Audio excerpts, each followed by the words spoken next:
Hey guys, welcome back to my channel. Today I'm going to be telling you about my all-time favorite books ever. Well, not ever, I think in the past few years. I figured this would be a good video to post just so that you guys could get kind of a feel for what I like to read and what my favorite books are and kind of get to know me better. I know I haven't posted that often on this channel, so I thought I'd kind of reintroduce myself, and I thought this might be a really good way to do that. So yeah, without further ado, I will jump in to my all-time favorite books. So first up, I'm going to grab a super obvious one, and that is Harry Potter. I am obsessed with all of the Harry Potter books. I just kind of grabbed the second one. It was the first one I saw, but I love all of them. I read them pretty much almost every year, if not every other year. I read it last summer, and I just love all of them, and Cursed Child's coming out really soon, and I'm really excited about that. But yeah, I had to get this one out of the way because it's probably the most obvious of them all. And kind of going along with that, we have The Cuckoos Calling by Robert Galbraith. Galbraith. Obviously, this is the mystery series that J.K. Rowling wrote under a pen name, and I loved this. This is my second copy of this. My first copy, me and my friend bought to share, and obviously that doesn't work out. Like, I read it, I gave it back to her, and I kind of just let her keep it. So I picked this up, I think for like $4 on Book Outlet.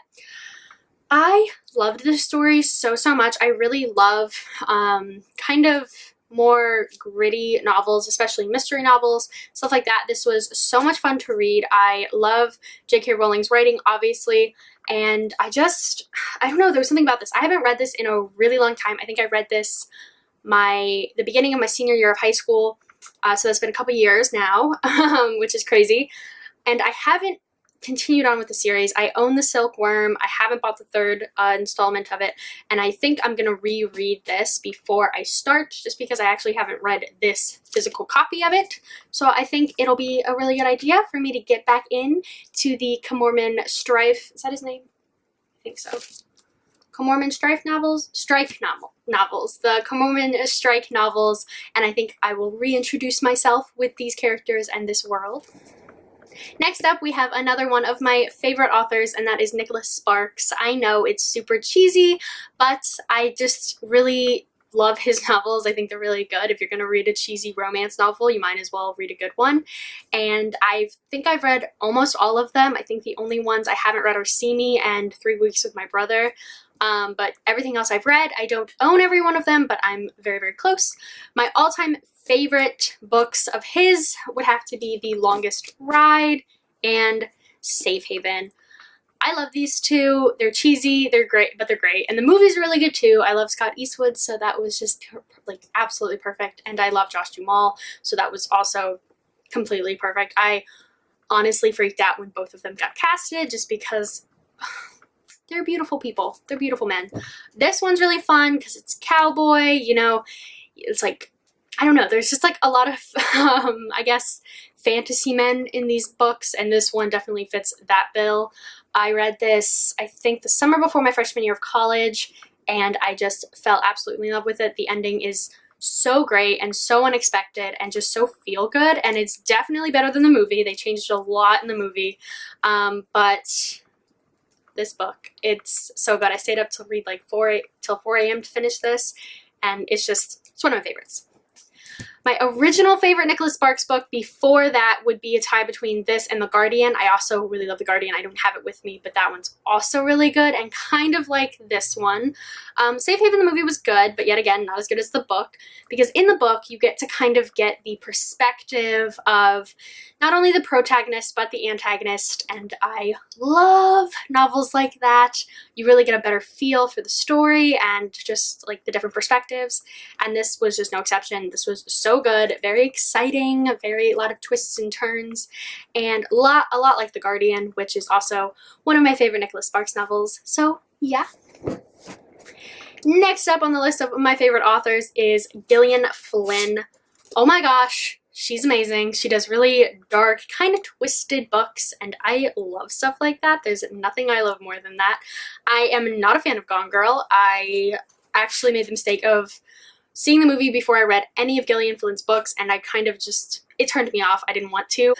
So I think spring break of my freshman year, my mom encouraged me to get into them. So I started off with sharp objects, and oh my gosh, this book's amazing. This is my mom's favorite one. This is definitely my second favorite, but I think if I read them again, this might become my favorite. It is just so good and so addicting, and I stayed up to 3 a.m. to read this one, and then right after that I read Dark Places, which is easily my favorite. I loved it so much. I read it on the train ride back to school from spring break, and I just flew through it. It made the train ride go by so fast.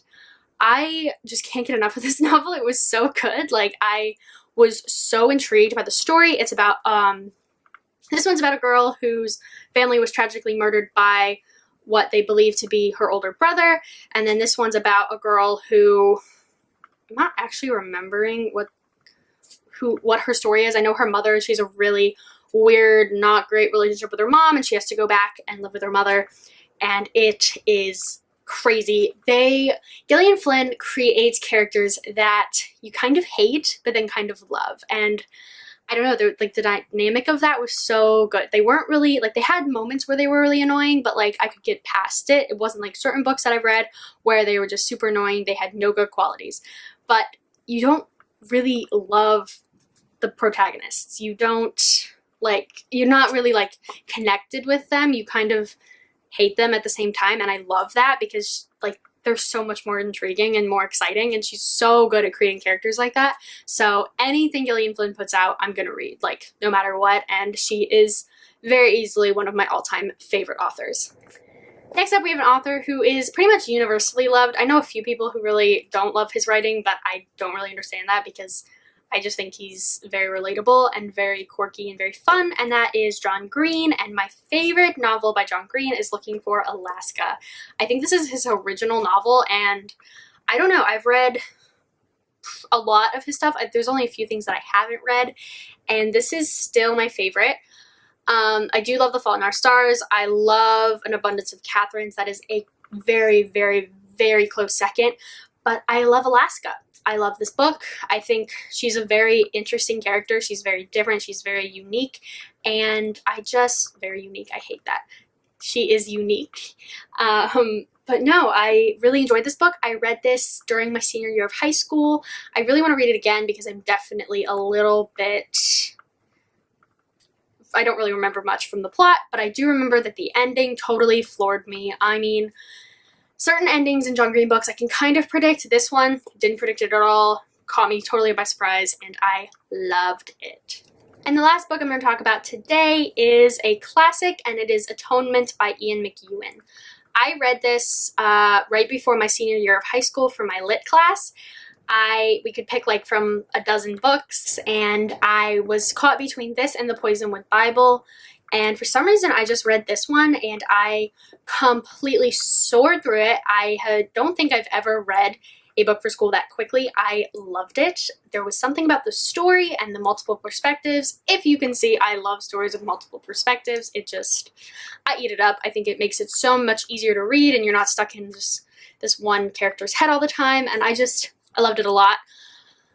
I need to reread this. I know it's set in World War II time, and I love that time period. I love books in that time period.